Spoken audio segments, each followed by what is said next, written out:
Man, we're late. Sorry. I don't know who was waiting for us to be on here, but had some like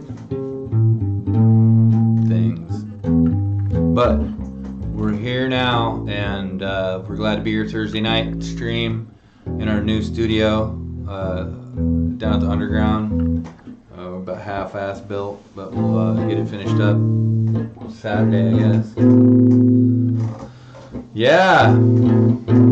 Anyways, I'm thinking I might pull out my iPad so I can chat on the in case people are chatting more on Facebook. I thought that was kind of part of it, right? Well, you can watch it on there. Well, if people come on here, then they will. But in order for us to get people to talk to us on Twitch, we're going to have to be pretty fucking intriguing. That's not hard to do. We need to be like pretty important. So we're the West Goats. That's our band. We're here in the underground, and we have the answers to everything. Because we're golden gods. And this is like that's probably usually how the beginning of a cult starts. When you hear those words, whatever anyone says around here is definitely factual. See, you should believe me. Look at my skull line. Like the light's really pointing out this like That's a fucking bad ass skull line. Isn't that a weird ass like bulb? It's like my Cro-Magma. Yeah, you look like the Acorn Kid. Like the Cro-Magma from my ancestral dipshittery. That's like all my mistakes in life come from that kind of like, you can see that fucking R-word pad there. What is your my lineage? Yeah. My sister did that thing, that fucking whatever you call it, 23andMe or something. Uh-huh. And we're like German and Dutch and Native American, and that's about it. And that's about it, really. Like there's not a lot going on there. Pretty basic American. Right. You know, just like me, German, Scottish. Yeah. I don't have any English or Scottish. Like I didn't think we had any British anything, which was a little odd. Cause like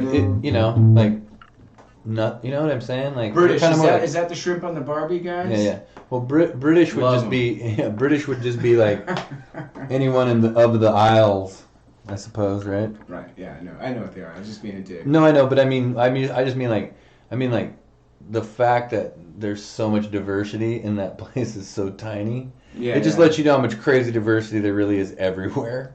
That we just kind of shit on. Have you been there? No, that's one of the places I have not been to. England's not, it's one of many. I haven't been that many places. Sure. But it's definitely one of the ones that I'd like to go to. But I did hear it was just like uber expensive and not really, that exciting from that point of view. So I kind of it was never really on my like wish list of, like, man, let's go to fucking England and check it out. It's like, I don't know, it's just not. I could think of other similar amounts of money to spend on vacations. Like I'd probably rather go to like Italy, like Rome or something. I could imagine it being similar price wise. I want to go to fucking Mars, dude. Well, yeah, I mean, I'm sick of the huge, man. Would you go to Mars, honestly, if it was like a commercial thing? Like, would you actually do it? Because I think you can only go for like 2 years or something at a time. Because there's like a small window that you can even travel there. I don't think I'd be comfortable with going in my lifetime. You don't think so? Meaning like I'm probably I'll be dead. I don't even know what that means. Let's say what I mean. Let's say if our rock band was doing good and we were like 60s, right? And we had been playing for 20 years, right? Mm-hmm. So like we were like kind of been doing it a long time. We're like basically cyborgs. And we got a job, like we're old, and our whatever families are like whatever they are, like we're old dudes. Mm-hmm. And then like all of a sudden it's like somebody like we get like an offer a job because we're like a real techie area, and so somebody's like, hey man, like you guys want to go on this like it's like a cruise ship gig. Basically like you're the band but you're playing on like the Mars trip, and you're like already old, and like you said, people have been going for like a good solid 10 years or so, like so it's pretty legit. So I'd say in 10 years people are probably going to start going there. Answer your question, maybe.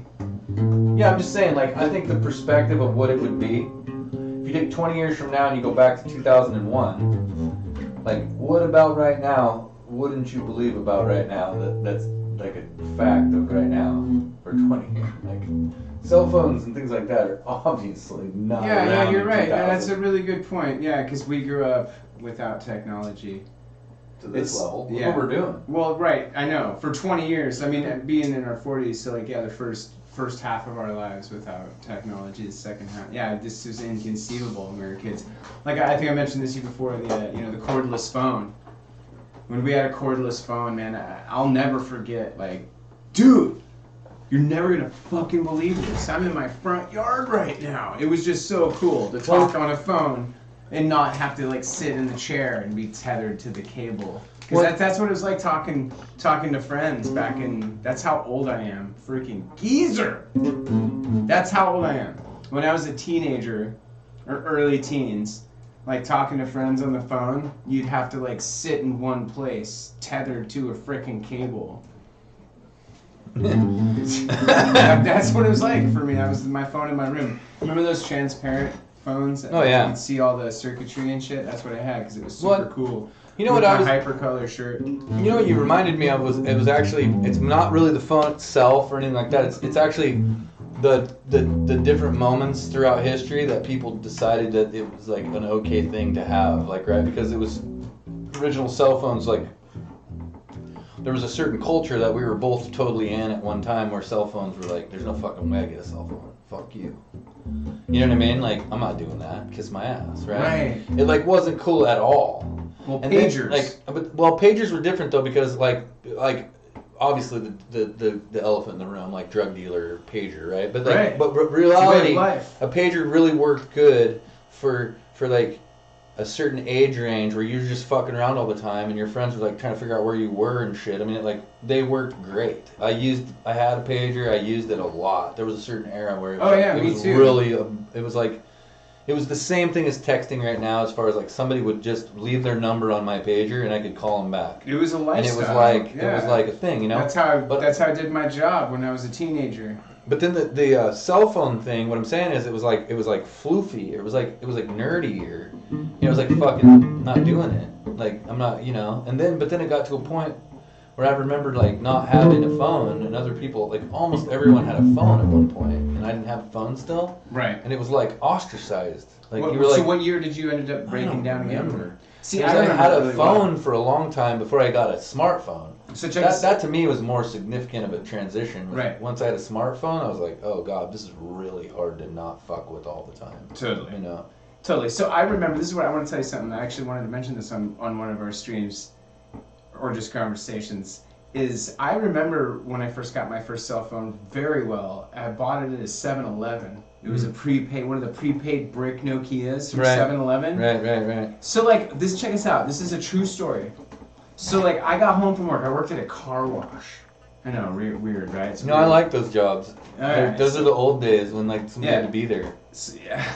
You know what I mean? Like no, that place I worked at still, is still manned and operated. Oh, okay. But anyway, I worked at a car wash. I got home from work, and I remember this day really fucking well because it's the day that I discovered text messaging. No one was advertising it. Right. How are you going to discover text messaging? So I got home, I flopped down on the fucking couch, my couch, and I remember it like it was yesterday because I'm going to play with this new phone I bought. So I started the snake game. Remember? Oh yeah. Remember? I'm like, okay, fuck this thing. Like, it was my work phone. And I saw a text, and I was like, what does that mean? And I started writing, and then I saw send or whatever, like the option, and then I was like, wait a minute, can I just send this to someone? So I remember sending it to my buddy Nate, and he sent one right back and said, I didn't know my phone had this.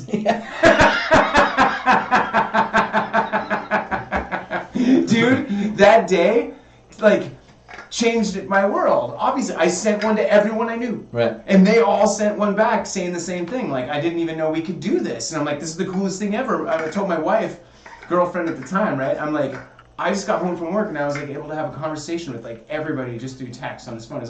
It was a breakthrough.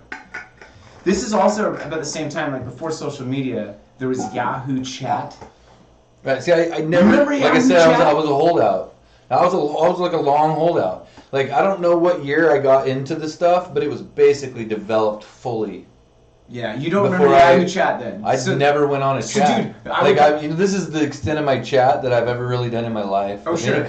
So, dude, this is why, you see how I am on social media. I should have. You notice, I'm really active on social media. Yeah. So when I used to come home from work, too, the same car wash, I would go on Yahoo Chat and just chat with strangers. Yeah. I thought it was the coolest freaking thing in the world. Sure. And, same with text messaging. That's why MySpace came out. I'm like, oh my god, this is amazing. I liked MySpace a lot. It was fun. I still use social media for socializing, and that's because I'm kind of a dinosaur in the tech world because I grew up with it, and when I grew I grew with it, I guess is what I mean to say. Right. So like, I liked it from day one, just being able to interact with anybody Right. in any given moment. Oh no, It's I like- think it's incredible. But for one, so like, let's just say my insecurities or my level of what I think a person should have their shit together to some degree in certain aspects of certain things, right? So one of them being, I don't want to do anything except for get a band together. And as soon as I have a band together, which has been a few times throughout the years where you've got your shit together, then I'll do something else.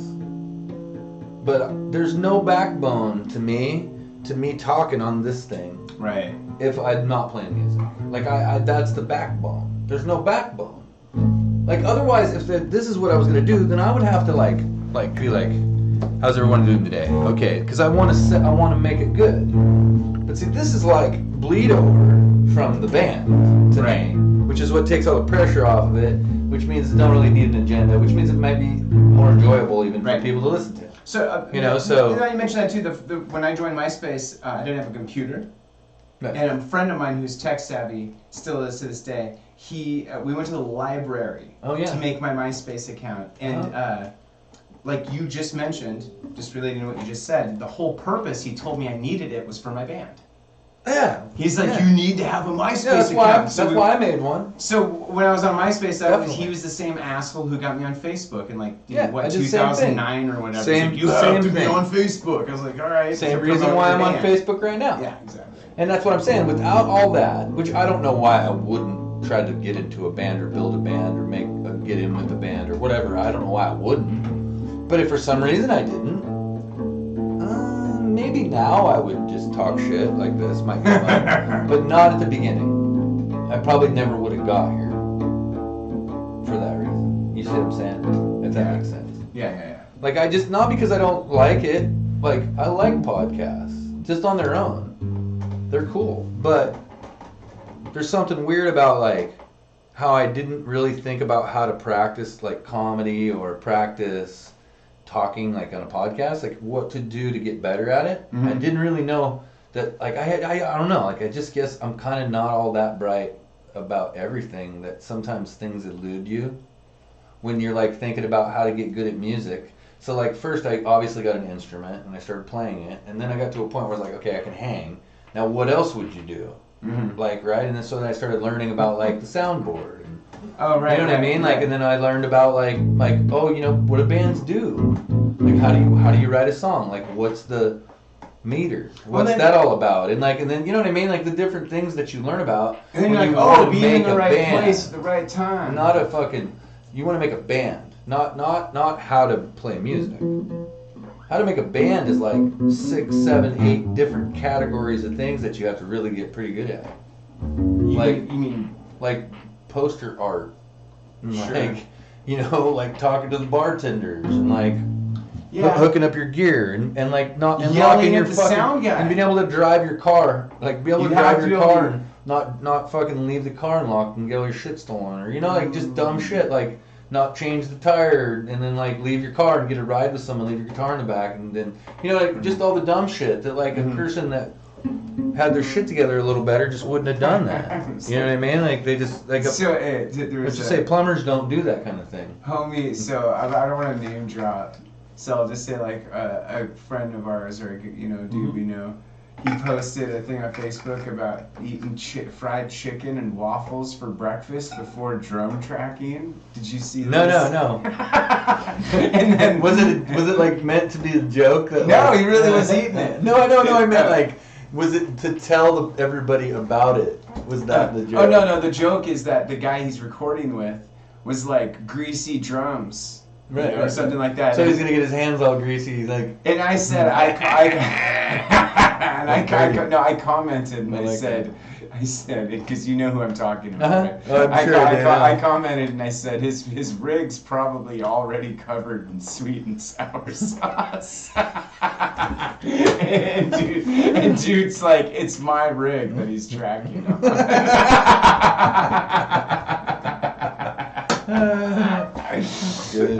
Because you were talking about him walking in here counter with a bag of shit dripping, and I like visualized like one of those huge things of hot sweet and sour sauce from like Chinese food places. And like, you know what's funny about it too is just dripping, you know what's funny everywhere. What's funny about him that too shit's is so sticky. he probably Oh damn! Sorry. no. What's funny about him saying that is it's probably got absolutely nothing to do with it. Like, you know what I mean? Like, but it's just like you just happen to just like whatever you ate for breakfast, you could come up with something funny that would associate. Yeah, like, you know what I mean? Like, it's not at all related to any plan or anything. It's just some full of shit kind of thing, which is funny, which is fine. Like, you know, it doesn't need to be, but it's just hilarious. It is pretty good though. Like, just sweet and sour, like. There's nothing stickier than sweet and sour sauce. No. It was just when you said that to me, I was just picturing that because we've been eating Chinese food and they give you this huge thing of sweet and sour, dude. Like nobody would ever eat that much sweet and sour. Do people eat all that? Dudes, don't eat all that. Do not eat all that. I mean, it's good, but. Dude, you all gone to Jack's before, right? And they give you sweet and sour, like a fucking tub of it. I hope Sandy ain't drinking that shit. It's like I mean, I worked in the restaurant biz. It's a half a quart. It is. Yeah. It's a fucking half a quart of fucking hot sweet and sour sauce. Like, dude, you could like drink that shit. Yeah, but everybody that goes to Jack's knows. And nobody's even going to tell us. No one's going to even chat about it. Lots of people. Tell me if you're watching right now and you've been to Jack's before and ordered an appetizer plate and excuse you, and ordered an appetizer plate and fucking had Sandy or Sonny or somebody give you a goddamn you're right, it's about a half a gallon. Half quart. Half gallon. Half a quart. It's about a half a quart of sweet and sour.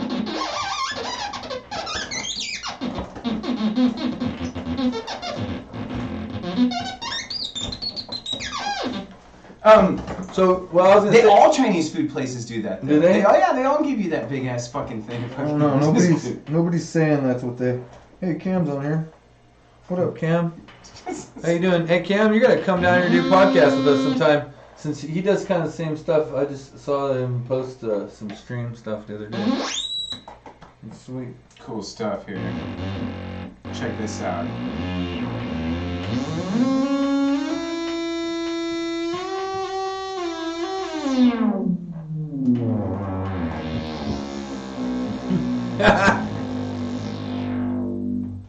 So yeah, all the Twitch people, just like we got like I got us banned.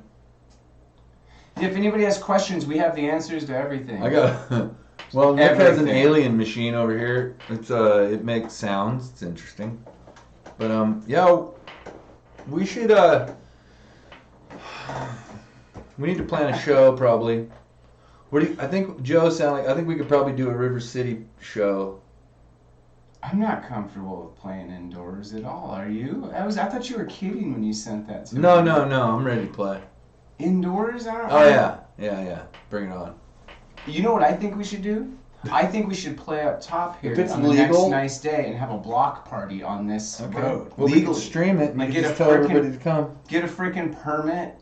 Like, kind of like, I mean, Double Mountain does it right up the road, right?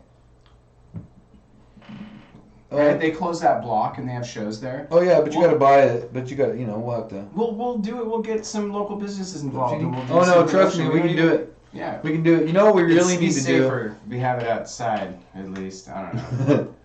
I mean, I'm not gonna lie to you. Already had double vaccine, so I probably don't really care as much as most people anymore.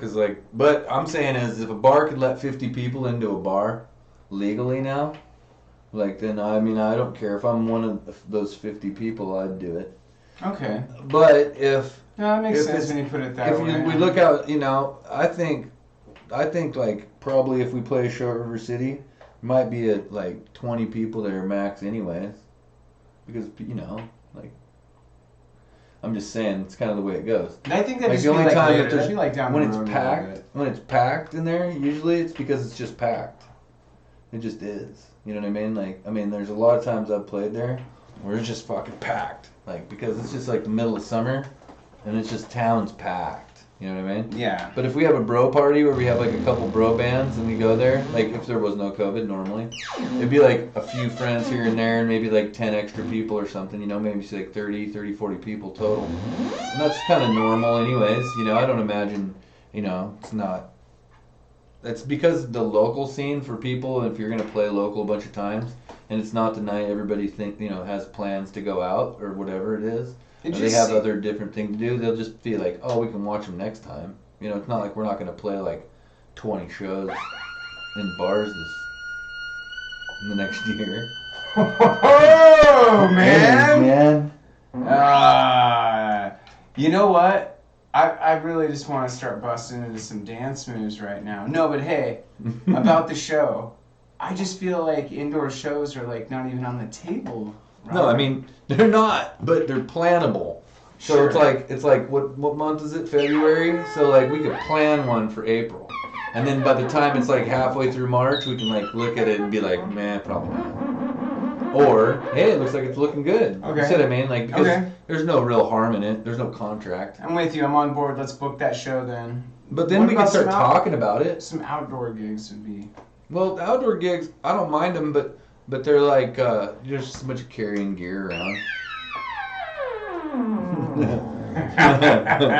They're carrying gear around, you know how that feels. Yeah, Cam, man, like...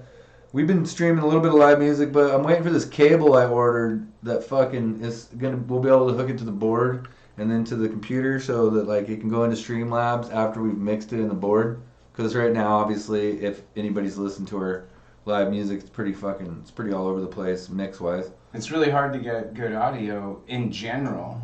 Yeah. Just any kind of recording, it's hard to get. I mean, anyone who's recorded ever. Yeah, it's just... That's why you isolate in the studio and shit. Right. So we're working on that to be able to like have a set, like basically a board that we have here, like a, I don't know, 15 channel or 12 channel or whatever, just set up with the drum mics and everything and just dial it in and get it preset and then just use it for that, and then I can just plug the computer into it when we get here on Sundays. But we're streaming pretty consistently on Sunday mornings when we decide to. This Sunday we're going to take off from streaming the band because we're going to do some like fine tuning on some different sections, and we're just gonna be more mellow Sunday, but then we'll probably hit it the next Sunday. We could stream. We'll probably stream on Sunday. We could do like a set. Probably. Well, we'll probably stream definitely at least some bullshitting, but whether or not the thing is I still don't have that cable, so no matter what I do, it's like always gonna sound about half as good as what I think we can do, and then we want to be able to offer that to other people who will play here live. And then I'll be able to like stream their sound while we're doing it, you know. Like, I just keep thinking about that sweet and sour sauce, but yeah, no, dude, that's. You just want that Chinese food, probably, huh? It's kind of like a Thursday night. It's kind of a Thursday night tradition. Hey, speaking of Chinese food, let me do some shout outs here, man. Oh yeah, we should do our ads. Oh yeah, I got some advertisements here. I ate at Twin Peaks today. I told you about that. Yeah. Jalapeno and. Yeah, it was like, you know, it was the mushroom Swiss with grilled onions and like tomato and jalapeno and whatever. So I haven't been there in like 20 years. Mm-hmm. That was a fucking great burger. It's a fucking Republican burger, isn't it? That's fine. You know what? That's what I was trying to say. Like when I just said the fucking... No, it's good. That's funny that you mentioned that because we've talked about this before, man. Like, for me, like when it comes to lunch, I'm bipartisan. Yeah. Oh no, I want good burgers. Yeah, and like we're all on the same team when it comes to lunch, and it's kind of like doing music lessons here. Like I said, the same thing. Like you could come in here full on MAGA hat, full wall to wall gear, and for that half hour, we're just two dudes doing guitar. Yeah. And then like as soon as it's over, we fight in the parking lot or whatever. But you know, we have to have like just like there are moments where we all just agree on shit, and we don't need to be like, you know what, there's something we disagree with somewhere, and we should be mad about that. Like, yeah, we'll talk about that after the burger. Well, I mean, you see what I'm saying? Everyone's got it's a great burger. When you're bipartisan burger. When you're trying to eat, you know, and then people are talking about politics, like it is probably the fucking most. Oh shit! The most angry thing that can possibly happen in your life. And yeah, one of the top who ones. wants to talk politics while you're eating? One of the top things that will piss you off in your life is when you're hungry and you're waiting for food, and someone starts to like talk to you about anything serious. Dude, I'm it's like, you look, get your ass kicked motherfucker, for doing something like that. It's like it reminds me of like how when I hand people money in the grocery store, and then right when they're trying to count your change back, you try to come up with like a really interesting subject matter to like hit them with real quick while they're counting it, and just to see what happens. Like, and it's amazing how much it can fail the count, like just by like just your timing. It's the timing. It's not like I have interesting things to talk about all the time. It's just that I couldn't if you just start to worry about when it is during the moment that you decide to like distract someone, there's like some pretty crucial moments in the process that if you hit them right at the right time, it's quite. It reminds me of like probably some kind of cool brainwashing technique that I'm unaware of. But if I like studied hypnosis or something, I could probably figure out like weird little things. But No, you don't. I don't know about it. I just kind of accidentally do it. This might sound. You might see how this relates to what you're saying, or maybe it'll sound like I'm totally batshit crazy, which I probably am.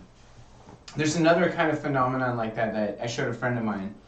Because I live on the road. I've driven like over 1 million miles.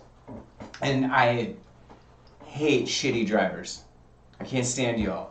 So check this out. Something I do that gets people to just pass me whenever I want them to. I see you're talking to somebody there. Yeah. So basically when people are riding in my fucking blind spot and won't pass me, right, I'll move my arm or my body like this to like make it look like I'm reaching in the back seat or something, and to them, like just out of their periph, like the sheep mentality is this guy's not paying attention, and they'll gas and pass you. And what they don't know is you're like, dude, I haven't changed my speed at all. I got cruise control set. I just fucking controlled your mind, bro. Do you see what I'm saying? So it's the same thing. It's the same phenomenon in a weird way. Like you figured out the right spot in that change count analogy. We're like, here, bam. It's weird, it is weird. But that's my way of just So I found that shit because I started to think about how people avoid it.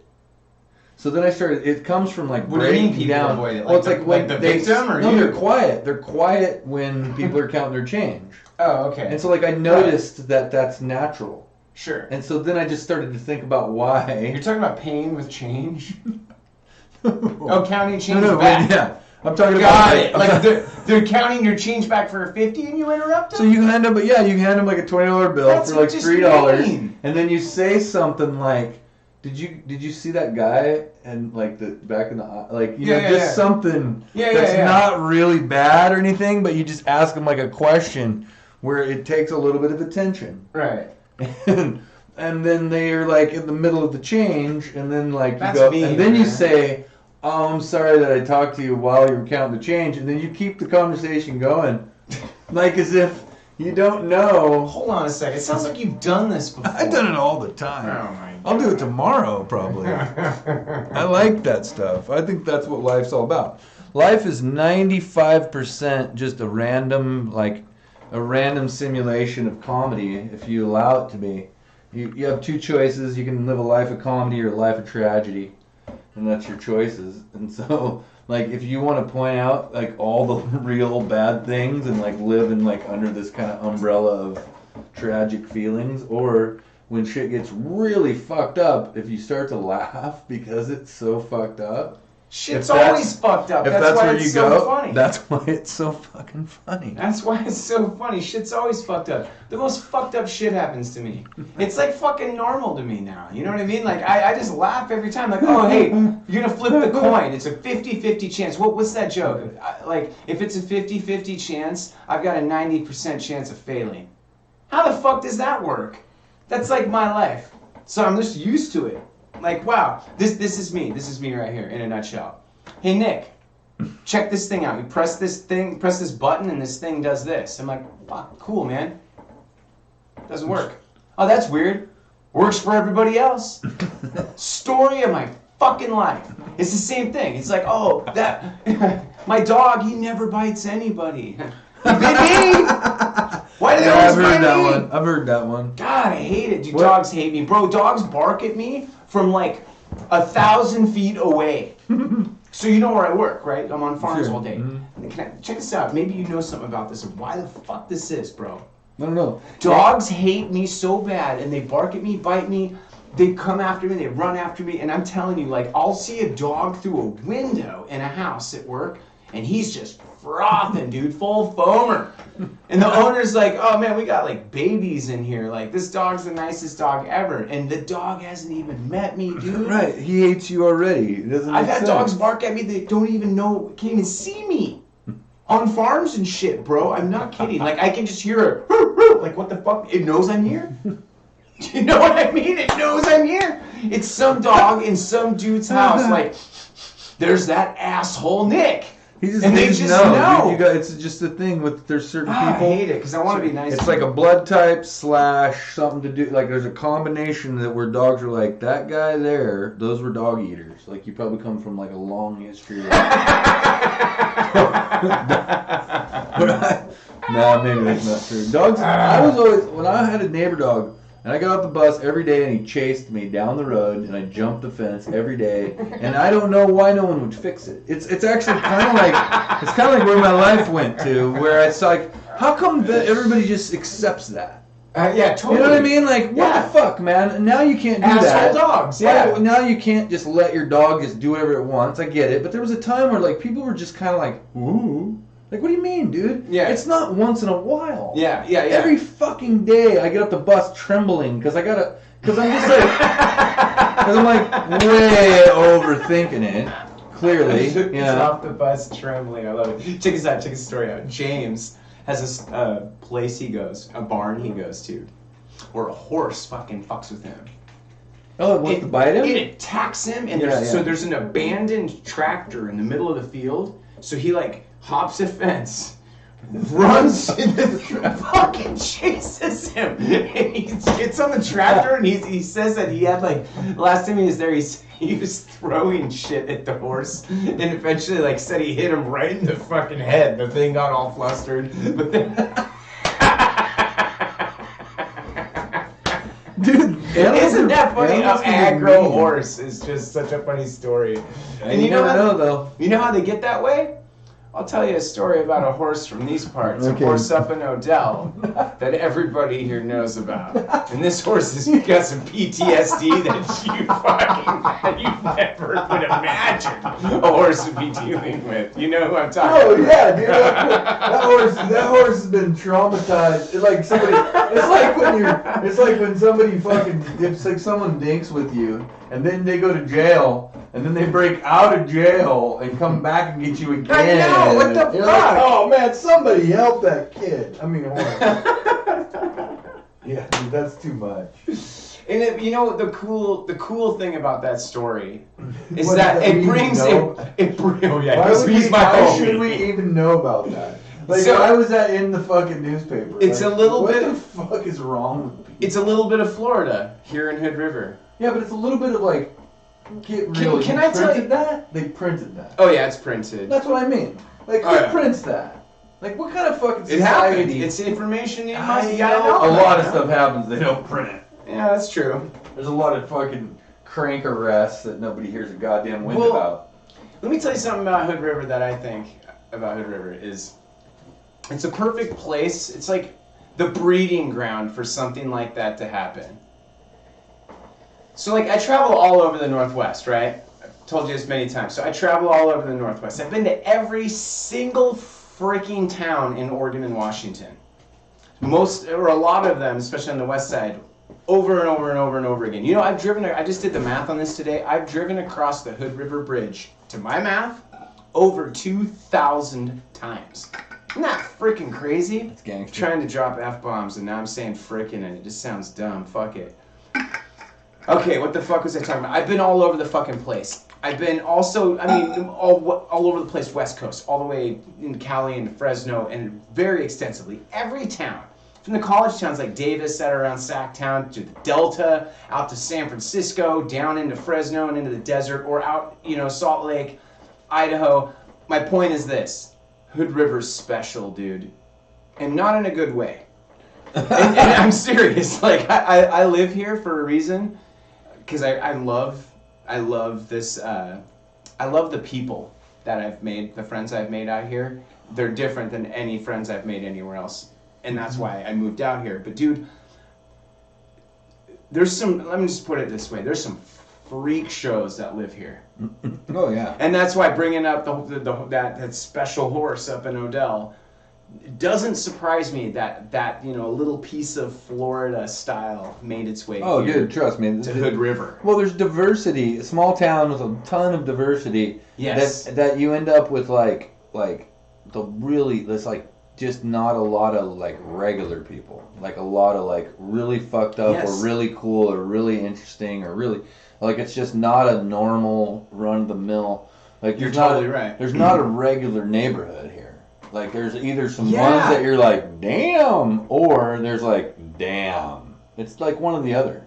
Yep. You know what I mean? You're right. There is no suburban your never neighborhood of working class folk in Hood River. It's everybody's really special and individual. There's working class people, but they're just fucking suffering through mega crazy house payments and you know what I mean? Damn, dude. Damn, suffer. Anyway, I just but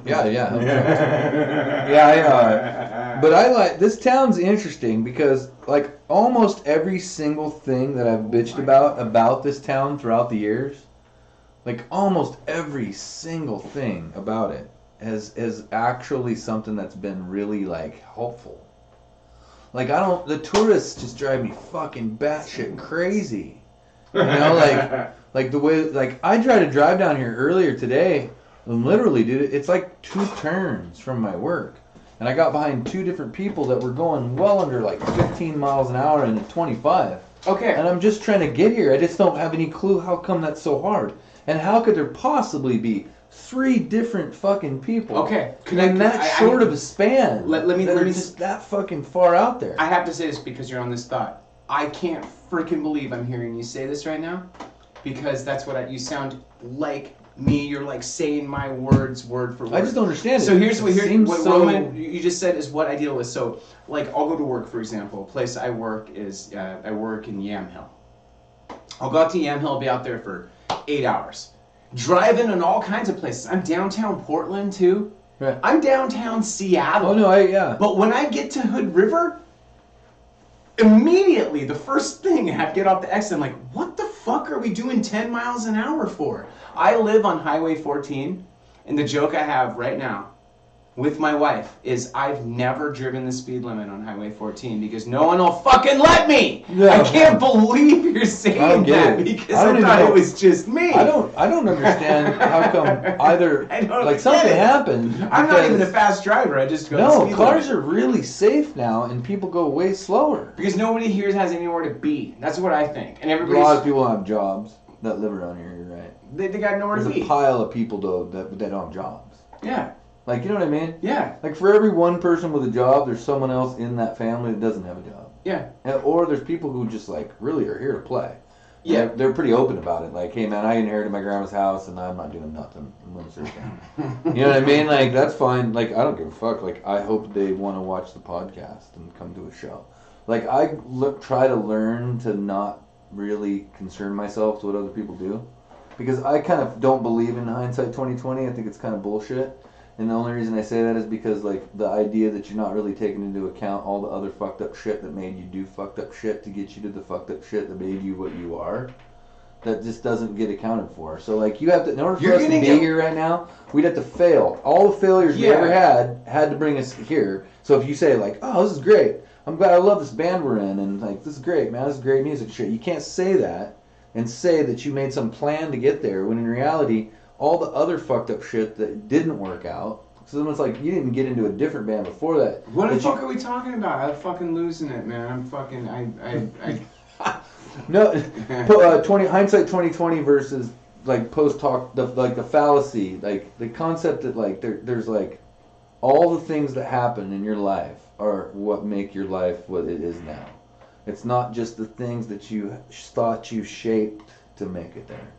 So it's if we said, how do we make it in a rock band? How do we make it? Okay, so we practiced musical instruments, right? But then we also didn't practice musical instruments. which during that time we went and like looked for girls, which helped the songwriting. Yeah. You see what I'm getting at? No, that's a like huge. you just don't really do anything or anything. Like life's just not really. That's just a bullshit concept. And like people who think there's like a pathway to something are full of shit. It's not a pathway. It's just you do something that day, and then you do that again the next day, and that's what it is.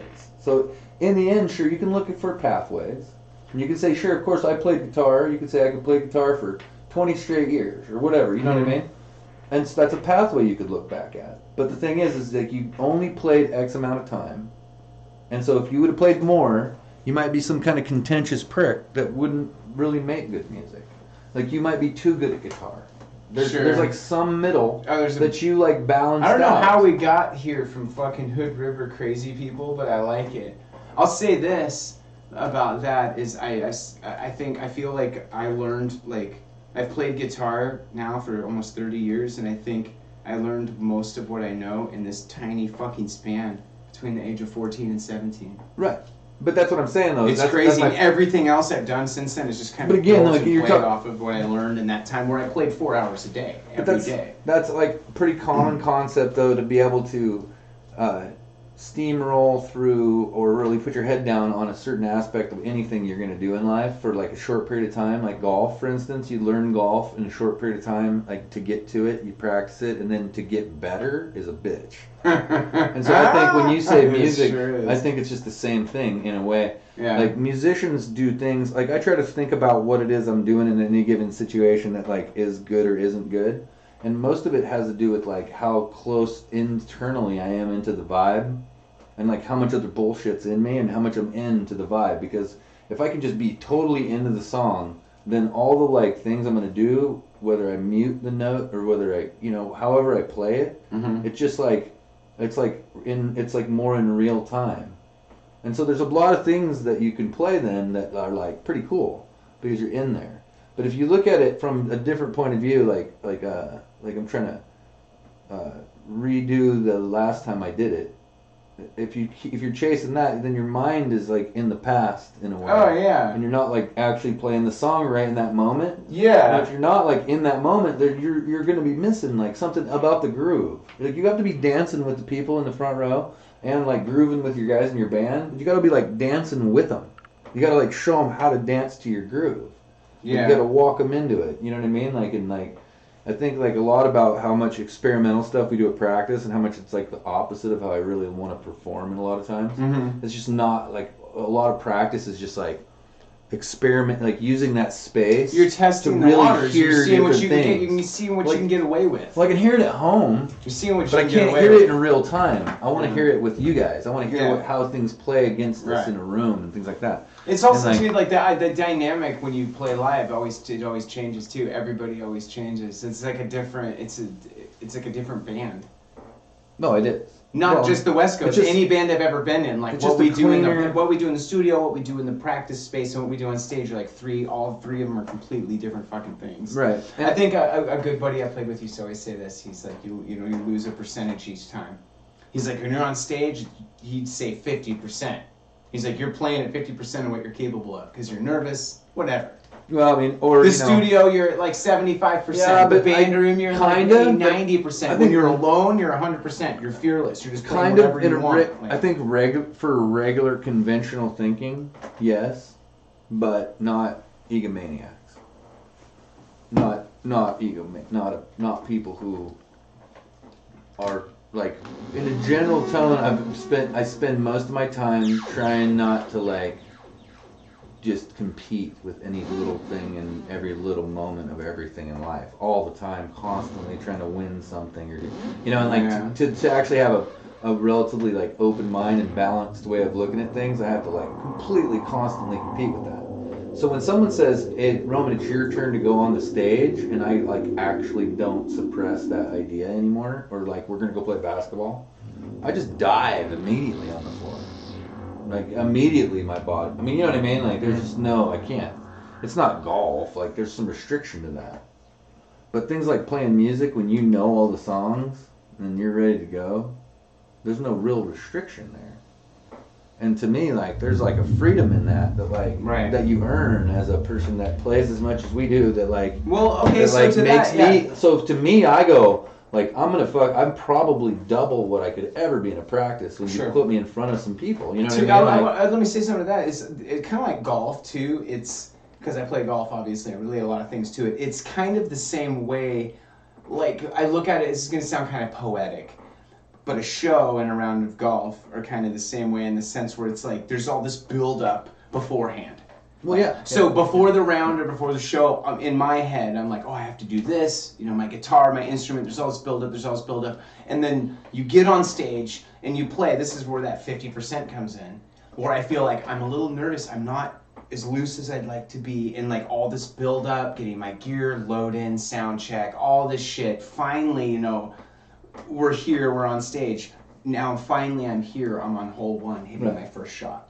So by the end of the round, I'm not going to go through the whole thing because it'll explain itself, is by the last hole, you're like, I want to play 18 more holes. Yeah, I'm burnt, I'm warm. And I'm comfortable here, and it's kind of like by the time you get to the last song in a show, you don't want it to fucking end, and you are at 100% firing on all fucking cylinders, like you are on a couch, just comfortable as shit. Right. So I completely agree with you. It's like I completely agree with you. But here's like I said, how I've tried to combat that a lot of times is like you know, I think gear organization and stuff is helpful because you know you can focus on songs if you don't need to like think about your gear, you know. Yeah. So those kind of normal ones.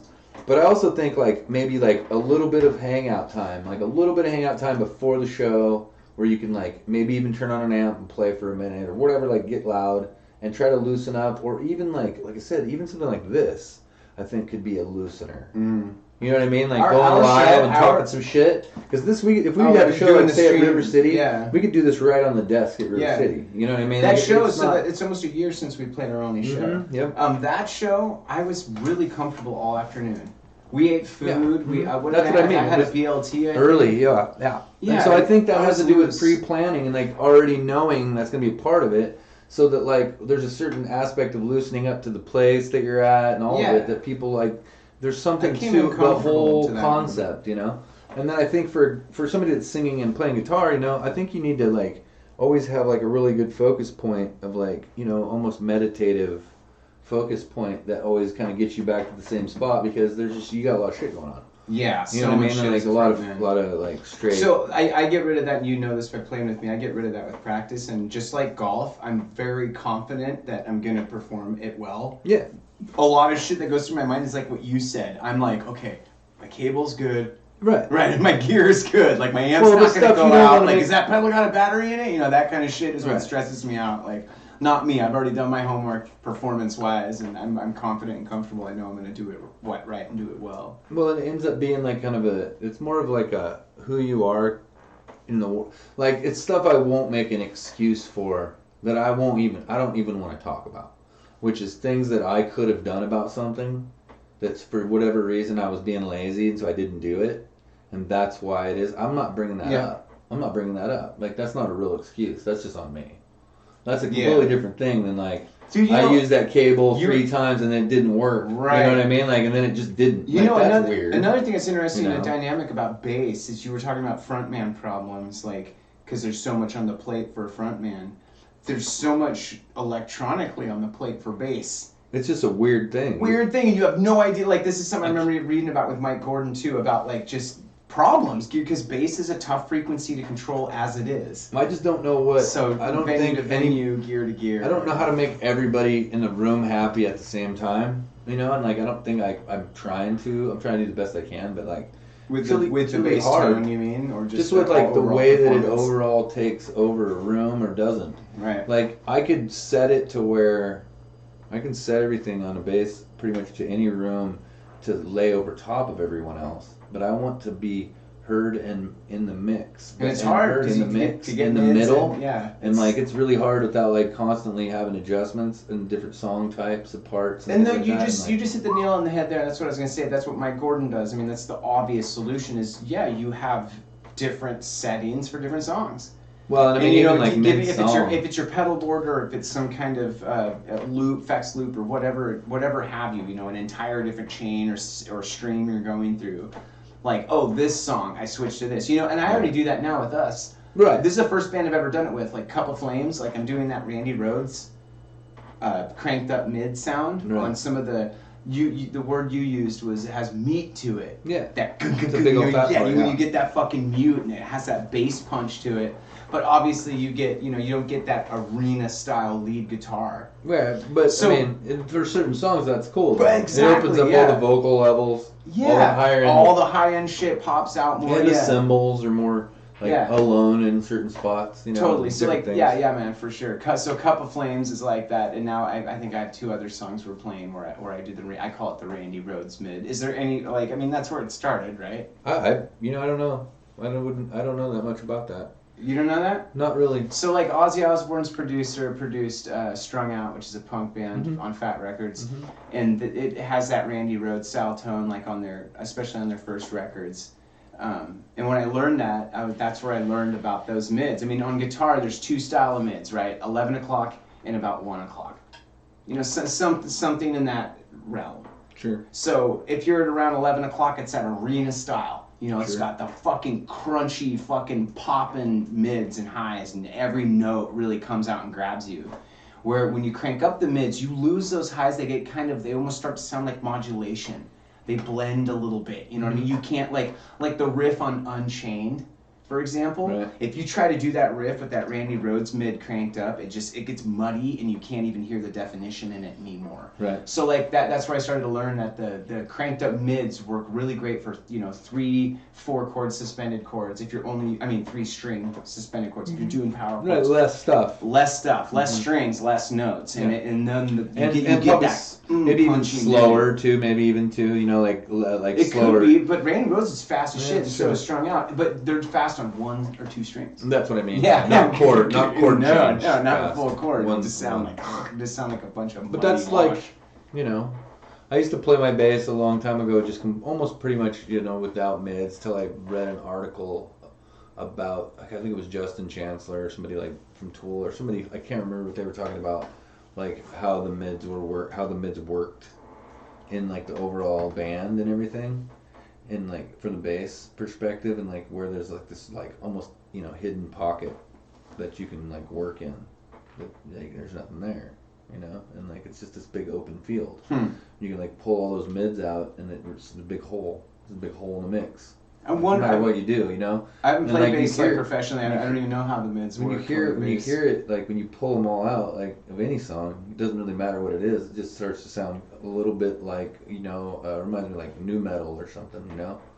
Like it's all low and high, and it's like kind of sharp, and like, you know, punchy and like, you know, I said like no warmth and there's no bass chords, and like you kick back into like when people are playing them more like with chords once in a while or something like that, where, you know, you're like you end up with something that sounds more like an organ. I almost feel like I have like a guilty pleasure for the bass tone I like. Like I really love garbage. People think is garbage bass tone. I love. Well, the thing I have a problem with bass tone only is that I like probably four different sounds. That like when I hear them, I go, I love that, and then, you know, I'll hear another one and I'll be like, I love that, and they're kind of different, you know. And so when it sounds like, what am I gonna play like? It's like, you know, I really like that boomy. I like boomy bass that like just works like a drum. Because there's also like that vibe. There's also like what you appreciate and what you actually want to listen to. Well, that's well. I just get more like, what is that song? What was that out of that song? So I love what complements that song better. You know, like there you go. For what that's a great. That to me is like that's what I owe the song. Or like, because I'm like trying to look at it like what we'd all do. Like if everybody was gonna do that, like what would everybody do? You know, I don't want to be different. Like not in that area. You know what bass I love, right? I said guilty pleasure. Another thing that's funny. I want to talk about this on the podcast, streamcast more in the future. Is like the music I listen to is nothing like what I play. Oh, me not. Yeah, I have like guilty pleasure common. music. I listen to some pretty some shit people think's pretty bad. But having said that, we're talking about bass tone. A bass tone I love is Michael Anthony's bass on Everybody Wants Some. Do you familiar with the Yeah, song? It's so junky. I'm familiar with it. Other than I wouldn't be able to speak like completely about the bass tone, like with any kind of knowledge, like, and we can't play it or whatever. Obviously, But at the same time, I don't know. I wouldn't. You know what I mean? Like, but when you say garbagey, what I think of is like that there's an era where like it's just not modernly made. Like bass is a big deal when it's modern. Like if I put on like 5 different rap albums from different eras, just random, really, just honestly just hit rap albums, right? And played them in that PA, you'd shit yourself. Once we got to like Drake, you'd shit yourself what the fucking speakers do to modern music. Yeah. Compared to what like we used to boom to in the 90s. Yeah, it's like, I think I should have worded that differently. It's so awesome. I think like what I meant like garbage, I bet. Even though the old rap's cooler, yeah, it's just not the fucking beat sounds. They're wicked cool. They are. They like just whip through your body, like just. I think what I was trying to say is like he's playing like the most predictable bass line. And it's something that like the drunk neighbor would play with your band. I love it. And it's like awesome. That too. I love it. And that's why like every time I hear that opening riff, Eddie always does those little build-ups, and it's like the longest build-up. It's in the movie Better Off Dead, right? Uh-huh. So like, are you tired, bro? You need some coffee? No. Yawn's just a brain stretch. No, I'm tired too. No, so that build up and then the bass line drops. I just don't like Better Off Dead as Yawn. No, I'm kidding. Yeah, that's such a good movie. Oh my god, I could do the script word for word. But like the bass kicks in and it sounds like to me when I hear it, I like kind of chuckle like that, but I love it at the same time. Like that is just so cheesy. It's like so predictable and so just trashy, and it's awesome. It like totally works, and it's like I don't know. I like that bass sound. I like that bass tone that he has on that song. I think it like you said too, towards the end of what you were saying. It works with that song. Yeah, and that's what makes a song. I mean, there's a fucking hit song, so something worked out there. Yeah, you know what I mean. Totally. And like again, it's perspective. We weren't even like it's hard to be like. God, it's like you got to really do a flashback of like in your mind of like what life was like in like 1991 or something. Like you really got to like. I remember pretty. You know what I mean? Pretty well. Of course, I do too. But that's what I'm saying is it was so much like dirty. Like man, I remember watching Warrant videos like. She's my cherry pie. I love Warrant. Like that era of like it's just like hot out, and not everybody had air conditioners. Not Dirty even Rotten, Dirty Rotten, Filthy Stinking Rich was the name of the album. And on the music video, the dude flipped his guitar up and it said, "Smoke my pole." And my fucking 12-year-old fucking eyes saw that or whatever, and I didn't get it for years. Didn't get it for years. Because like another reason why is because I was ashamed to tell people that I was into Warrant and Slaughter. Remember Slaughter? Yeah. Wait a minute, hold on, I got it. His name? No, I was thinking of the song, their hit song, one of their hit songs. Something. God, what's that? Oh, Slaughter. Don't know what you got till it's gone. Yeah, dude, and then Rat. I told you I was big into Rat. And you know what? By the way, this is great too. I told you I wanted to play Round and Round. Remember? Oh, yeah, Rat. So you realized, or did you notice how I just kind of dropped that and haven't brought it up since? So check it out. I'm going investigating it, and I'm learning the guitar riff. And I had a few takeaways. So first of all, I fucking love that song. And I grew up with Rat, dude, and like we talked about this before, like it felt like Rat was like personal, special, because no one knew about them. Right. You're like, dude, only the weirdest hardcore bros listen to Wasp. In Rat, Blackie Lawless with the freaking saw blade codpiece. Yeah. You know what I mean? Fuck Like an Animal. Wasn't that the name of the song? And you're like, whoa, dude, that's crazy. Yeah. Whoa. Yeah. Dude. So, anyway, god damn it. Oh yeah, Rat. Round and Round. I'm learning the riff, and the first takeaway I have is, okay, this is literally Unchained. This is Panama. Right. And Panama, Unchained, it's this suspended chord that Eddie used a lot. And a lot of people were influenced by Eddie, including members of Rat. Sure. And obviously, when I went to go really learn it deep, I'm like, well, first of all, it's a beautiful guitar riff, and it's like Eddie on frickin' steroids. Sure. It's like the progressive rock nightmare of Eddie Van Halen. And that's why I'm staying the hell away from this.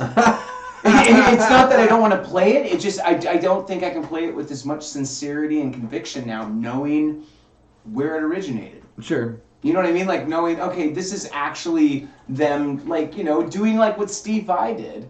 Right. Steve Vai, you know, there's no soul in that kind of stuff. It's mechanical. It's just not interesting. Yeah, you can see that. Yeah, it's just weirdly not interesting. It feels interesting. mechanical. It feels forced and like kind of robotic. It's great. Don't get me wrong. Like it's amazing, right. but it just doesn't. It doesn't make me feel like anything. Yeah, it's more like an appreciation for the piece or something for me. It's not like I gotta fucking dance around and round, right? Like you and me were talking about like we always bring up the harmonic at the beginning of Panama, right? And it's not perfect. No, that's fucking cool. They could have gone back through and made that perfect, and they didn't. And the reason it works is because you feel like you're in the frickin' room with him while he's playing it. And it's got so much soul. You're like, I'm just standing right next to this guy while he's playing this riff. But Rat sounds like, No, it's like a clue though. When you find like a weird little mistake that you realize they didn't fix, it's a clue to showing you that they're not fucking dumb fucks.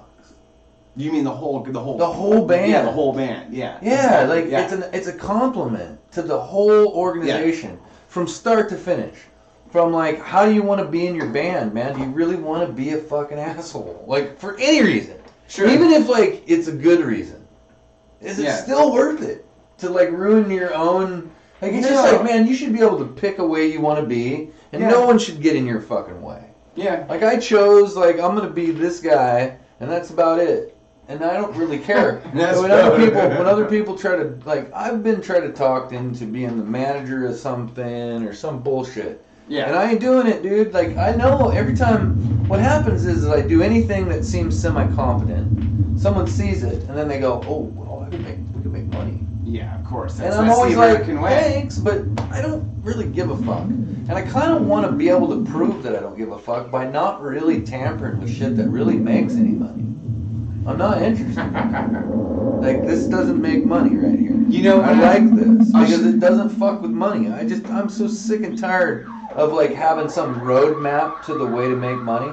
It's like I sat down one day and I thought, this is a good way to make money, and then I just got stoned and thought, like, let me think about making money, and then I just made that money that I sat there and that for those years, and then I made it, and then I got a boat, and I just came back here and said, oh, that was interesting. You have a boat? Yeah, I did, in the whole loop of a life I just made up.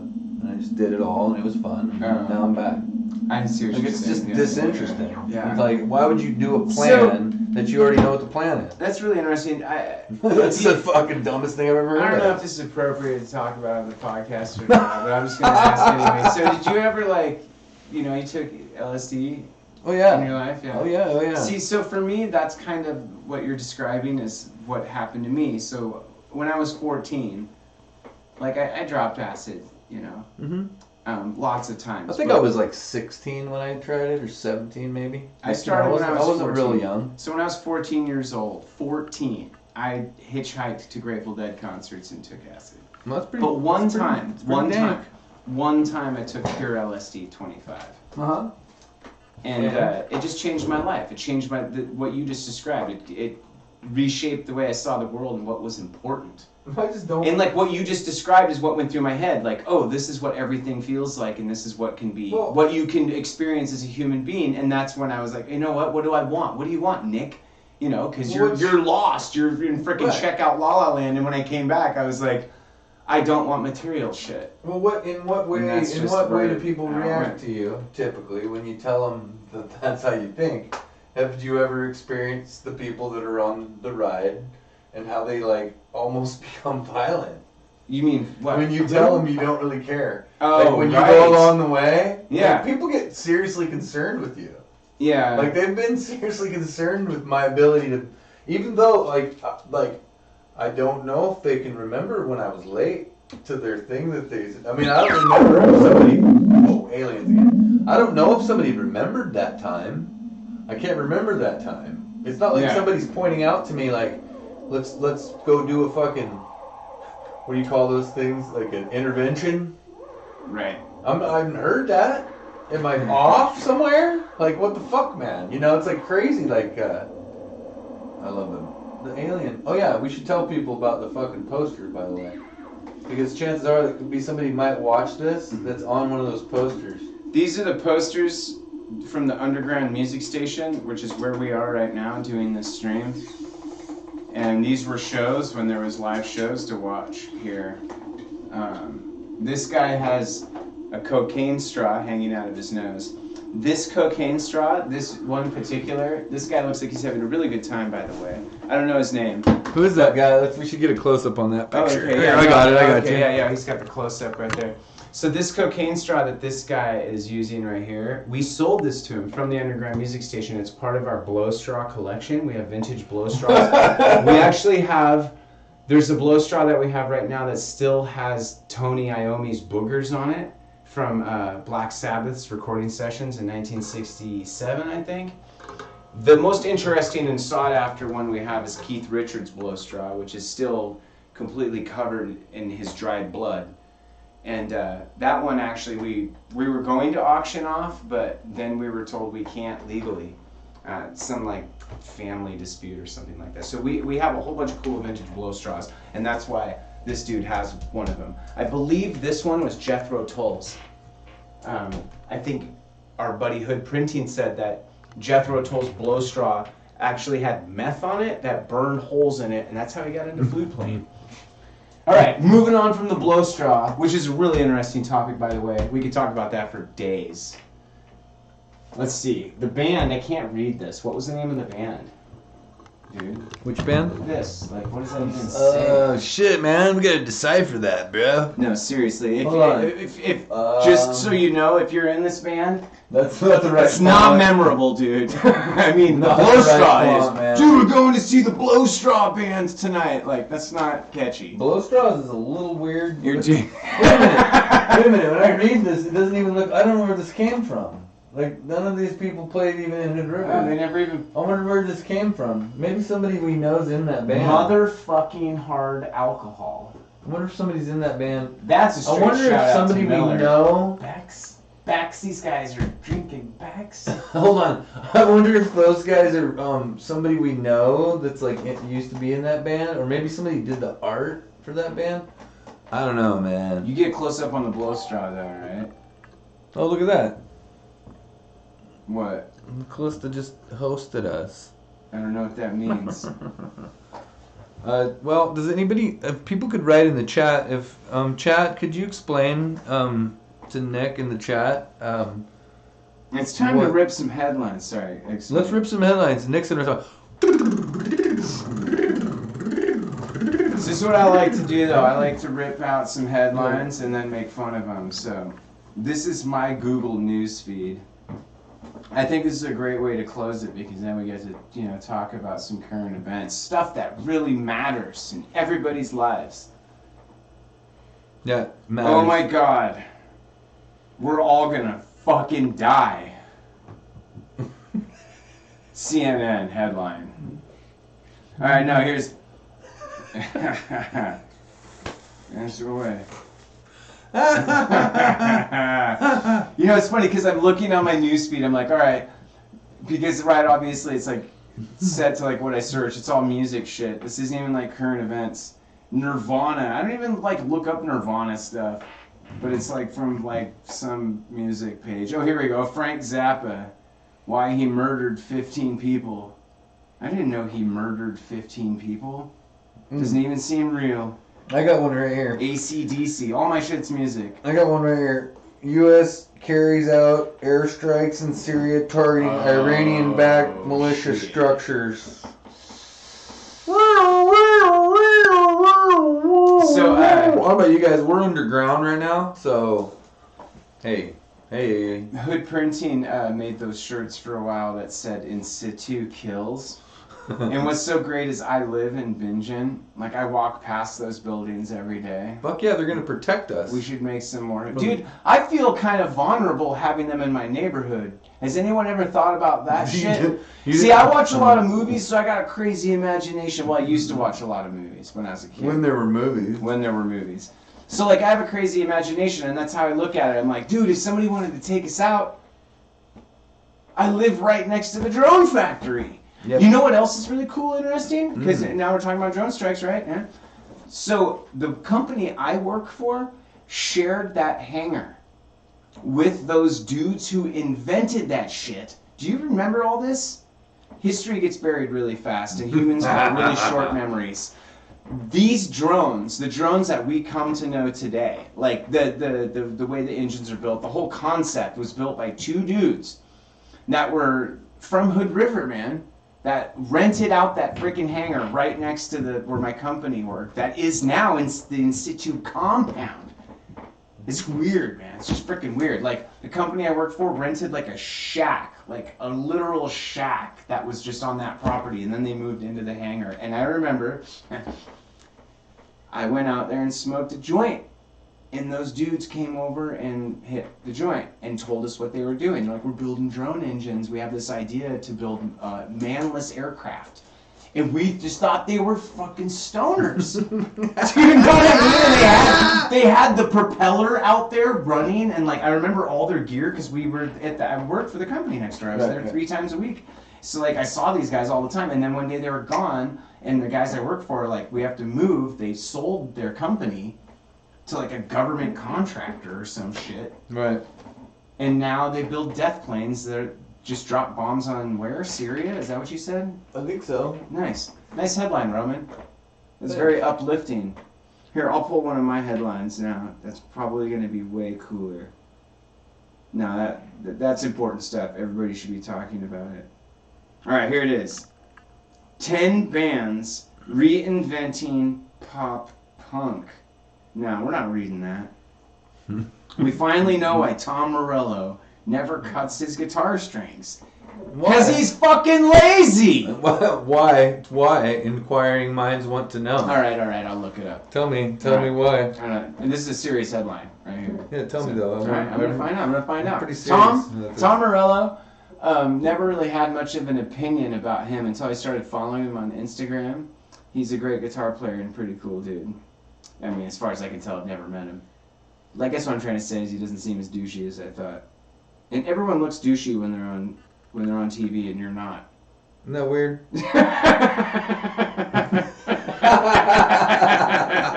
Alright, here it is. Interview, too. This is a quote. It says, by the way, why do you not cut your strings? Why do you always have your strings sticking out? Why'd you ask the same question in 2 different fucking ways? This guy's fucking terrible at his job. Alright. He claimed it's no accident because he thinks it looks cool. So you could read this whole article here, or you could just give me that fucking answer right there. He says he thinks it looks cool. Now that he puts it that way, I don't think it looks that cool. No. I don't think it looks bad either. I mean, I guess it's because I'm a guitar player, and I know that like most of the time when you'd see that back in the day, it was because someone had to change a string during a show. Right. But they don't even do that anymore. You just swap out guitars. So like if you changed out a string during a show, like something fucked up happened, like it was an anomaly. It's out of the ordinary. Oh, here, show you. That's Tom Morello, right there, and his strings on his thing. Maybe you got to see that. Maybe you didn't. All right, next headline. Fuck, we lost all our money from this. AC/DC's Angus Young said, "I came up with Highway to Hell during a bathroom break." Like you mean like you had some really hot tacos and you had a Highway to Hell going there? Yeah, dude. He's like, this is right around the time Taco Bell opened. And I was one of the first customers. And I got the Cholito. Do you guys remember the fucking Cholito? No. Chili cheese burrito. The first time I ever had Taco Bell, I was like learning music theory with a buddy of mine. His whole family's Mexican. And they would eat Taco Bell like all the time. We call it taco smell. And I'm like, I've never had it. And he gave me a Cholito. Chili cheese burrito is the freaking best thing in the world. And because I love it, they stopped fucking making it. So you make your own now? No, I've never had one since they stopped carrying it. It's kind of bullshit. Seriously, and they said that too. Taco Bell sent me a letter. They're like, oh, we heard you like one of our items, so we're not going to carry it anymore. They do that frequently, I hear. And then there was like a stamp with a middle finger on it. They're very like oh, here we go. Arduous. Taco Bell, the owners. This is corporate. I think it's Pepsi. Dicks. So this next one is Adam Sandler wants to make Happy Gilmore sequel. I'm serious. That's what it says.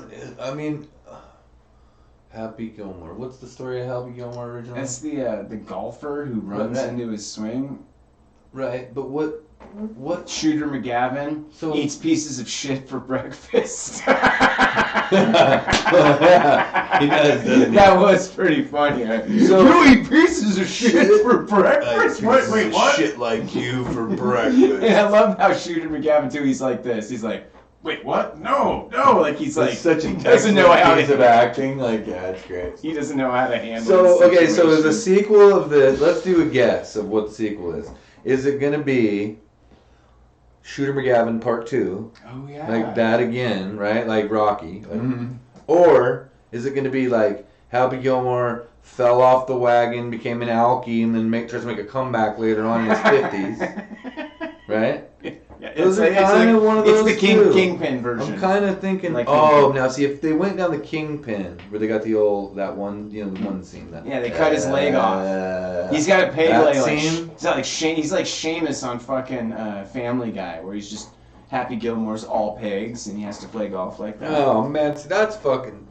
Kingpin's a real movie. It's a great movie. It's a real movie. I own it. I've watched it many times. Like, there's every single fucking scene, something super fucked up happens. Like, every single time there's a clip in the movie, even if it's just his hand getting, like, hung up in the handle. Yeah. Like, it could be a really small joke. You know what I mean? Like, it doesn't... But it's just, like, there's just jokes packed on jokes. My favorite joke in it is... And you have to be Woody Harrelson, right? It's not a joke. It's when he's getting interviewed right before the tournament. And the guy's like, so what have you been doing? And his response, like, you've been out of the scene. You're laughing because you probably remember. And he's like, well, there was the 80s for a while. His hair is his hair. He's like, well, there's the 80s for a while. And the guy's like, are you still drinking? He's like, oh, no, I quit drinking, man. That's behind me now. And, why, are you buying? Like you said, every scene. The bathroom scene where homie's shitting in the urinal. Yeah. Yeah. And he's like, well, you think for that price a dog would have 2 testicles? He's reading about a dog for sale that only has 1 testicle. And he's like, don't you think it should be a little bit cheaper because he's only got 1 testicle? He's like, Ishmael, how the hell should I know? He's like, I'm not here to teach you about everything about life. I'm just here to teach you about bowling. But like he's like all serious about it, and then he looks over and homie's just straight shitting in the urinal reading the paper. It's so good. Or no, the other good scene is, do you have any children, Brother Hezekiah? None that I know of. Oh, no, I'm unable to have children. Nasty cheese grating accident as a young man.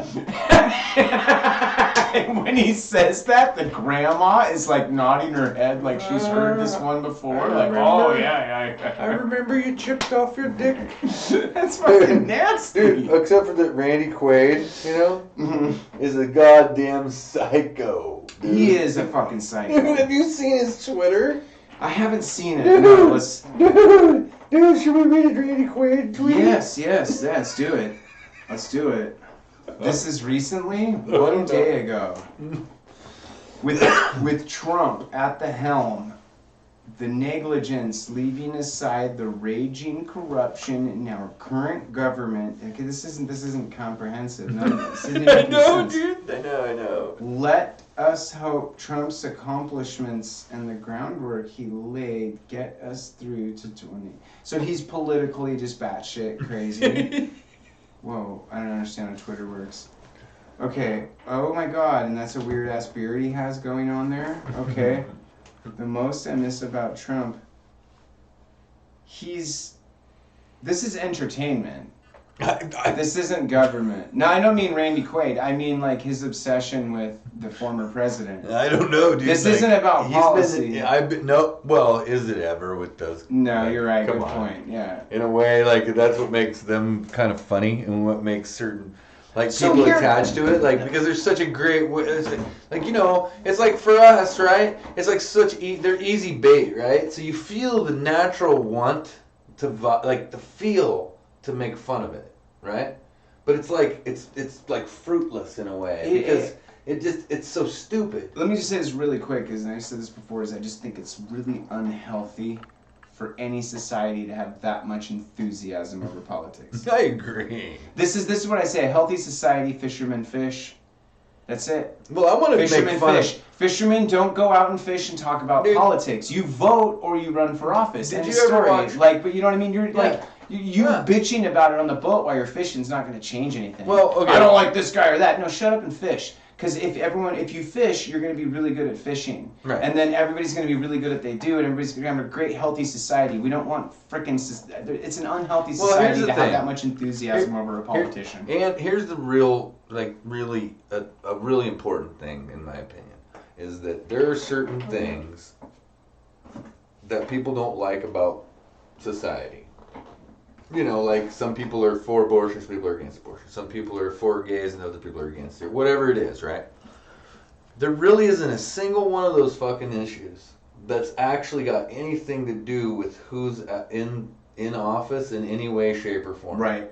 It has Yeah. nothing really to do That's with a it. good And I don't point, mean that yeah. from a There's that cynical too. point of view. No, I I mean, didn't they think that just as don't cynicism. have anything to do They don't with have it. anything to do with it. No, Yeah, those there's- things go through the Supreme Court. Sure. Those are legal cases that go to Yeah. the Supreme Court, and that's Yeah. how they become legal. Or not. Right. And all the things that people care about, and they keep disingenuously saying like something at the very beginning. You could cut through all the bullshit that happens after, but at the very beginning, they say things like, vote for me, because I can help change this particular whatever it is, which they don't actually have anything to do with. So people don't really, the fact that they don't, like, they're kind of faux into politics, because they're really Yeah. not. If they really were into politics, they would know that you can't, you could vote in 100% Republicans, and they still couldn't change the abortion laws. Right. Like, it just doesn't have anything to do with it. Yeah. You know what I'm saying? Yeah, I do. Like, they could do an executive order, some kind of weird, crazy thing. They could vote in a law. No, I know. But it would be, you know what I'm saying? Like, What's it wouldn't- interesting too about Supreme it, Court would just overrule it. What's interesting about politics too? Politics is for policy making. Politics being the business of governments and politicians. Policy making is boring. It is. That's why it's so weird that there's so much fervor and so much excitement over. But they're not frickin' excited obese, about that. washed up. They're not excited about that. They're excited about, like, watching someone tweet some random Yeah, shit. it's That's like, fucking but that's because entertainment. Trump That's was what I'm on. saying. It's Trump was a entertainment. TV guy before, and he liked to talk shit to people and say, "I don't Entertainer. think you're very good at this job. You're fired." You know, and like Yeah. that was like, and he did that over and over again, right? And people got used to it. Right. And so then that became like the thing that made it to where, if you keep adding it all up, if you think about it, there's a certain portion of politics that is just entertainment.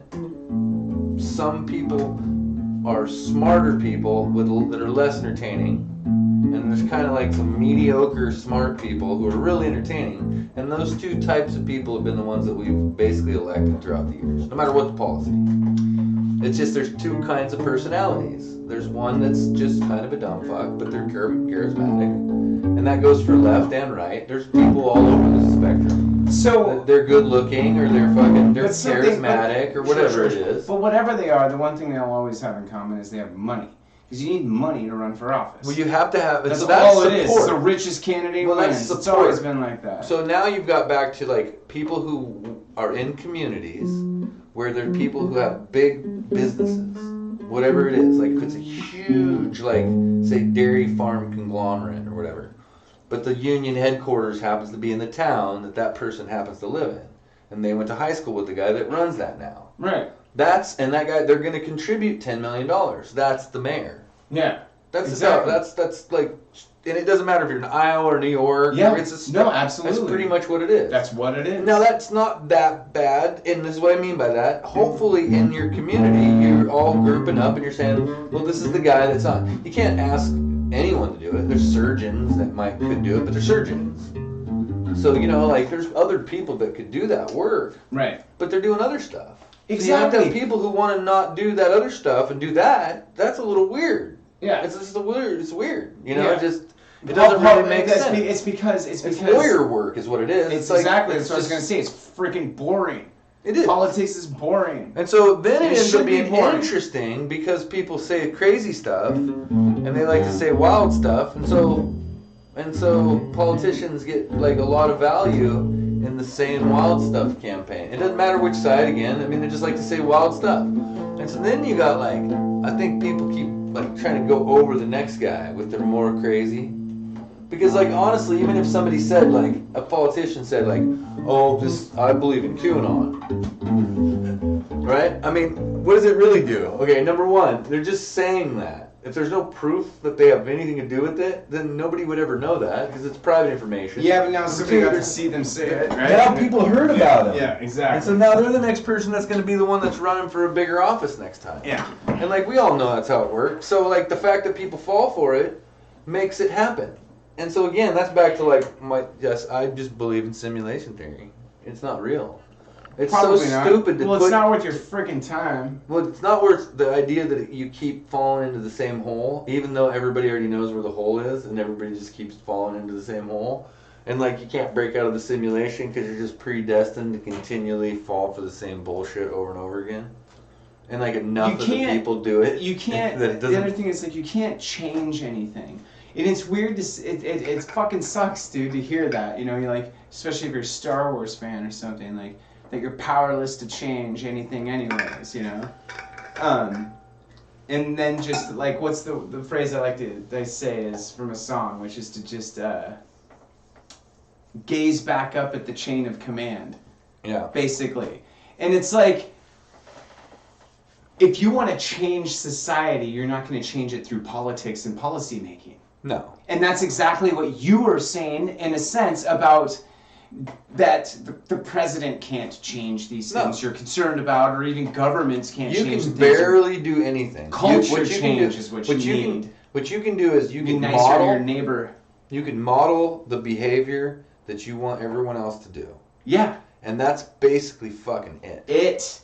You know what I mean? And straight you up, you could try to ask other people if they'd like to try your idea. But like people tell me all the time, like, man, I really want to do this. I just want to do this thing, like whatever it is, play guitar. You know, like I really want to do that. I've been trying to make time for it and stuff. And then I'm like, well, you know, honestly, I'm not gonna lie to you. You're never probably gonna do it unless like you figure out what like things to cut out of what you're doing. You just probably do too much stuff. And like, I almost always get the same response. Like I just fucking literally shattered someone's life. Like there's just people do too much shit and they don't like to know about that. Yeah. You know what I mean? Like because they're thinking they're getting ahead somewhere. So like, it's like a trap. It's really just about me being kind of a prick in a lot of situations where like I just kind of saw things coming where people were trying to be real nice to me, and I know they're really nice, but I know that eventually it's going to lead to them like inviting me to a barbecue, and then eventually then like, you know what I mean, like, and then eventually I'm inviting me to a barbecue. Oh, and then I'm going to their house, and then like somebody invites your kid to the birthday party, and then pretty soon like, you know what I mean, like, and then it's kind of like on accident, by not trying to really just, you know, I like to casually run into people.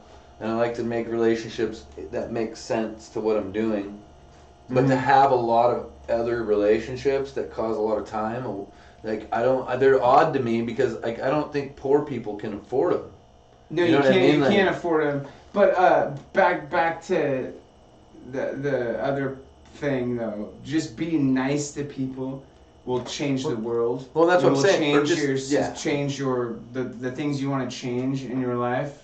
But just generally, but see, nice is tricky because, you know, like I think a lot of people really genuinely think they're being nice in any given situation, and it's probably the wrong thing for the right. You know what I mean? Like there's a lot of that happens naturally. You don't mean to. You know what I mean? Like it's. I went on. You know what I'm saying? Check this out. I pulled up onto a property the other day. And it's a property I've gone to for years. Right. The guy's name is Eldon. Okay. This is a farm that I go to. He's got a silo and a barn and a bloodthirsty dog. Seriously. If you were watching earlier in the show, we had a dog session. Yeah. No, this dog freaking hates me. And of course, it's funny. When I was there, by the way, the kid was like, "Oh, he's nice. You can pet him." And Eldon's like, "Do not pet him." So here's the point of my story. Eldon has a Trump flag the one that has Trump's face like over Rambo. Do you know what I'm saying? I haven't seen it before. Ugh. That sounds great. It's so gross. It's Yeah, lots of Trumpers have it. Ridiculous. It's like the Trumpers invest a lot in political paraphernalia, and that's depressing too. So, but the dude has like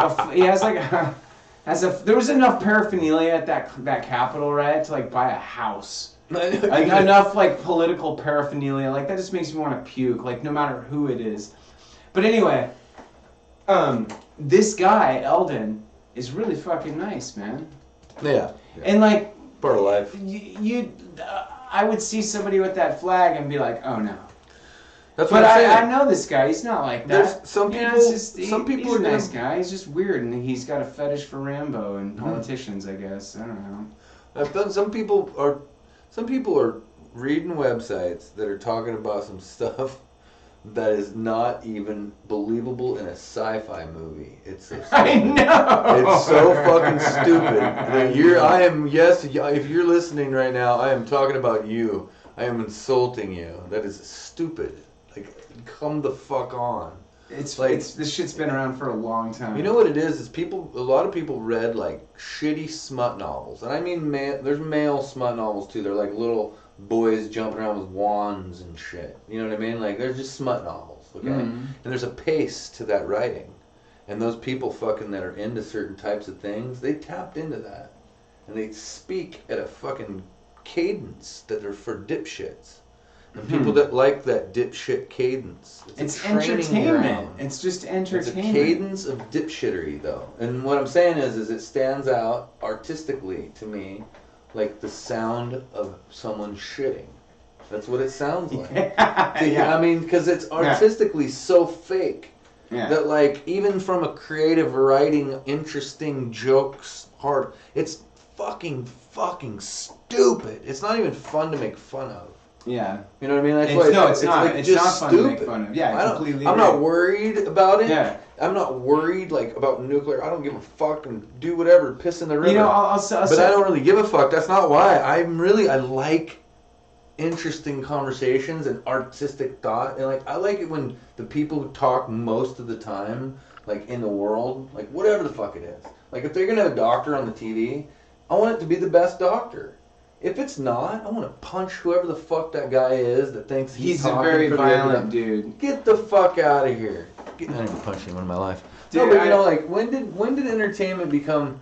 Oh, it's okay to get like the 900th richest guy to be the president. Like not even in the top 50. You know what I mean? Like why would you do that? If you're going for dickheads, right? Why don't you just get like Mark Cuban? You know what I mean? Like, I love that guy. Yeah, but I mean, you know, if you're just gonna get like a billionaire that's just kind of a, snarky, like a snarky business billionaire. Does this say how long we've been going? Oh yeah, bone 30. Hour and 30. What do you think? You want to call it? Yeah, I don't care. Yeah, I'm down. What time is it? Oh, it's 8 o'clock. Let's wait till 8. Shit, dude, 7:58. Okay. There could be people here that are. So here's a couple plugs then. Well, yeah, let's do our advertisement. This shirt is the P-tape shirt. See, check it out. Oh wait, how's this work? Right, like that. Yeah, P-tape. There you go. Yeah, there it is, dude. The clear as day. The Clear as day. Right there. Yeah. Clear as a sunny day. So this is made from the Nib, which is like a collective of comics that do political comics. Matt Boers made this. This is about the Russian P-tape of the former president getting peed on by some prostitutes in Moscow, and that Putin's got the tape, and he's like, that's the conspiracy, isn't it? That's what I mean. And that's what's so I don't funny. even think we can talk about like. And it's like, wait, is that out of all the shit that went down? This is it. This is the fucking straw that broke the camel's back. But there's people take this kind of conversation we're having like genuinely like. There's some people like I'm just guessing that we've said something that has to do with these dumb fucks that has to do with stuff you're not supposed to talk about. Like, you know what I mean? Like, because they're just, it's like sensitive to dumber fucking people. And then on the other side, the people that make the content are also fucking idiots. And so there's people falling for it that are pretty fucking stupid. That, like, make a bigger deal out of it. So, like, the whole conundrum is that it ties up a whole bunch of people's interest. And it's just stupid. So to me, it's like there's like actually funny comedians. There's probably a good band out there or two that you could watch. But for some reason, all we can talk about is like, what if they would have gotten into the Capitol? Oh, yeah. Like, I'm not saying I want them to get into the Capitol, but you know what they would have done? They would have killed everyone, and then what? Killed themselves, and then we'd get new people. Like, the fucking machine moves on. It's like a George I have Carlin. no idea It's what like a people George. think. It's like the George Carlin joke. He's like, I love how he says. He's like, where do you think these politicians come from? They don't just fall out of the sky. This is the best we got. This is it, motherfucker. Churn out, man. This is churn out another batch. Yeah, he's like, nobody gives a fuck. He said garbage in, garbage out. Yeah, it's like it's always it's like you're the fucking it's asshole of your shit every year. So you're the fucking asshole of your job that thinks that you're the one that can't be replaced, right? Like everybody else. Like your company goes out of business when you're not there. All right, West Goats are signing. All right, now it's 8:00, and we're gonna go ahead and sign off. Let me do a quick advertisement for Ridge Wallet, Tim Dillon Show. Ridge Wallet, yum. Someday maybe I'll get a Ridge Wallet.